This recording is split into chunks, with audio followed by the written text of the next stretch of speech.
Pagtudlo sa mga disipulo, bahin 1. Sa dihang gitawag niya ang mga tawo ngadto sa iyang kaugalingon uban sa iyang mga tinun-an usab. Siya miingon kanila, bisan kinsa nga buot mosunod kanako, magdumili siya sa iyang kaugalingon ug magpas-an sa iyang krus ug mosunod kanako. Unsay mahitabo bahin sa pagkabanhaw gikan sa mga patay? Ang mga disipulo makasabot niini gikan sa anak nga babayi ni Jairo kinsa namatay. Apan si Yeshua mao ang Mesiyas, wala siyang moanhi aron mamatay, kundi aron maghari. Kining mga pulongga ni Yeshua lagmit daw adunay espiritual nga kahulugan sa ilang hunahuna sama sa pagkatawo pag-usab. Ang mga disipulo adunay klaro nga ideya kung unsa ang kinahanglan buhaton ni Mesaya. Tungod ni ana nalisdan si Yeshua nagpagpatin-aw kanila mga dili ingon ni ana nga ang iyang misyon lahi nga siya walang muanhi aron sa pagtukod ug usa ka yutan-on nga gingharian nga ang dalan sa himaya miagi sa krus. Pagtudlo sa duha ka ugna, panguna nga panudlo, bug-os nga kahibalo, mga pagtulon an bahin sa gingharian, ang maabot og karon nga gingharian, ang kinadak-an sa gingharian, unsaon pagsulod sa gingharian. Mga pagtudlo sa duha ka ugna. Nagunang pahimatngon siya mihangad og miingon, nakita ko ang mga tawo, sila murag mga kahoy nga lakaw-lakaw. Ang pagpangayos nga narikod sa Marcos 8:22-26 mao ang labing katingad-an sa mga gihimo ni Yeshua. Sa unang hugna ang tawo makakita og hanap, sa kaduhang hugna sa katapusan makakita og klaro. Kini nga milagro nagsilbi nga usa ka sambingay sa paagi diin si Yeshua moadto sa pagtudlo sa iyang mga disipulo. Nagandam kanila sa pagsabot kutob sa mahimo sa kamatuoran sa iyang pagluwas nga misyon. Sa unang hugna ang mga tinun-an kanaka hinapos nga si Yeshua mao ang Mesaya, ayon masiguro kanan nga kamatuoran sa ilang mga hunahuna. Si Yeshua migiya kanila sa pagpahayag niini pinaagi sa pagpangutana kanila sa usa ka dili direkta nga pangutana ug usa ka direkta nga pangutana.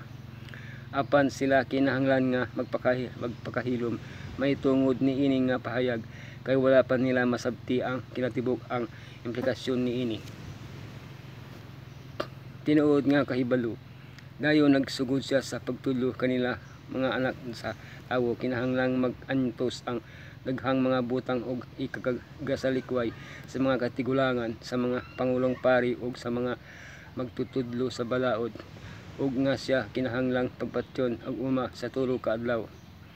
Mabanhaw sa kaduhang hugna sa iyang pagpanudlo ang mga pulong ni Yeshua klaro kaayo pagsalikway, kamatayon ug pagkabanhaw. Apan dihay miwuto sa ulo ni Pedro, Ginoo maluoy ka kanimo, dili gayud kini mahitabo kanimo.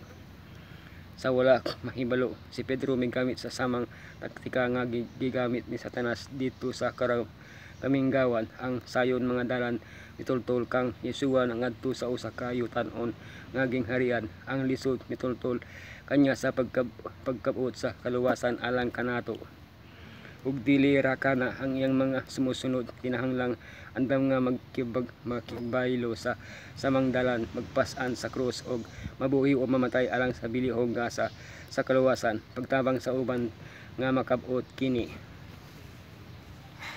Mga pagtudlo may tungod sa gingharian. Ang umaabot ug karon nga gingharian, ug didto magpakita sa ilang atubangan si Elias ug si Moises nga nagkigsulti o kang Yeshua. Si Pedro, Santiago ug Juan wala kaayo makaamgo nga sila naglantaw sa bukid sa gingharian sa himaya, usa ka gamay nga representasyon sa ikaduhang pag-anhi ni Yeshua. Ang ilang giklaro mao nga gusto nilang magpabilin dito, apan ni adtong higayuna wala nilang masabting ang tinuod nga kahulugan sa mga pulong nga gisulti ni Moses ug Elias ngadto kang Yeshua. Aron ang mga patay dihan kang Mesaya nga gipresentahan ni Moses ug ang buhi nga na matinud-anon sa katapusang henerasyon nga girepresentahan ni Elias makasulod sa himaya. Si Yeshua kinahanglang mamatay sa Jerusalem. Sa pagkanaog gikan sa bukid ang presenteng kahimtan sang saging harian nahimong dayog ang kakulangan sa pagtuo. Nagpamiligro sa mismong istruktura niini ang mga apostoles kulang sa pagtuo ug ang usa ka desperado nga amahan sa nawad ang og pagsalig. Uban sa hugot nga pagtuo ang tanan mahimo, apan kung ikaw kulang ang pagtuo, singgit sama ni anang amahana ako nagtuo, tabanggi ako sa pagbuntog sa akong pagkawalay pagtuo. Ang labing dako sa gingharian milingkod si Yeshua mitawag sa napulog duha ag miingon bisan kinsa ang gustong mauna kinahanglang maulahi og sulugon sa tanan. Jesus begins his way down to Jerusalem from Caesarea, stopping at Capernaum. He takes advantage of this period to instruct and prepare his disciples. But they far from understanding what Yeshua wanted to teach them, disputed who would be the greatest. When Yeshua proclaimed himself king in Jerusalem, unang pagtudlo, gikuha niya ang usa ka bata, gipasundayag niya ang pagkahalang doon sa gingharian. Ang nakauna mao ang naulahi, ang labing dako mao ang sulugoon, ang pinakagamay og mapaubsanon kinahanglang pagtagdon nga daw siya mismo ni Yeshua. Ikaduha nga pagtudlo, ang matag usa adunay ilang bahin mga pagabuhaton og walay usa nga kinahanglan nga pagsagdan sa pagbuhat sa buluhaton sa Dios bisan usa pa kagamay. Unsaon pagsulod sa gingharian kay ang matag usa matimpla sa kalayo ug ang matag halad matimplahan sa og asin. Ihigot ag usa kada kong bato sa imong liog ug iitambog ang imong kaugalingon ngadto sa dagat. Pagputol sa kamot dili o paglugit sa mata kay tinggad anang mga paagi aron maluwas ang imong kaugalingon, di ba?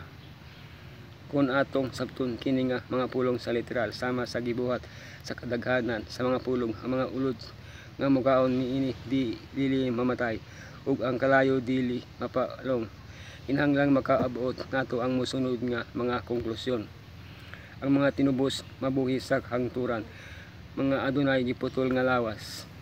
Ang mga daotan mag-antos hangtod sa kahangturan, apan labing menos maayo ang ilang lawas. Ang pagtulon-an giikan niini nga pagpasubra sa dayag, ang sala hilabihan ka makalilisang nga kamo. Kinahanglan mga mokalagi gikan niini diha layon. Ang pagbiya sa sala lisod og magkantidad og sakripisyo, apan ang resulta takos niini og naghatag kanato og kalinaw. Ang matag tinuod nagsakripisyo sa kaunggalingon nga magbubuhat alang sa Dios, andam nga mugasto alang sa kayuhan sa uban. Si Misaya nga nag-ingon siya nga mahigugma sa iyang kinabuhi mawad an niini ug sa nga nagadumot sa iyang kinabuhi niinig kalibutara mga tipig niini alang sa kinabuhing dayon. Pinaagi sa Timos paunaon nga panigkamit sa pagtabang ukong kinahanglan ang tabang. Ang matuod nga Kristohano nagpakita sa iya gugma sa Dios og sa iyang isig katawo mahimong mawad-an siya sa iyang kinabuhi sa pag-alagad apan sa diyang si Kristo moanhi aron sa pagtigom sa iyang mga mutya mangadto sa iyang kaugalingon iya kining nakaplagan pag-usab.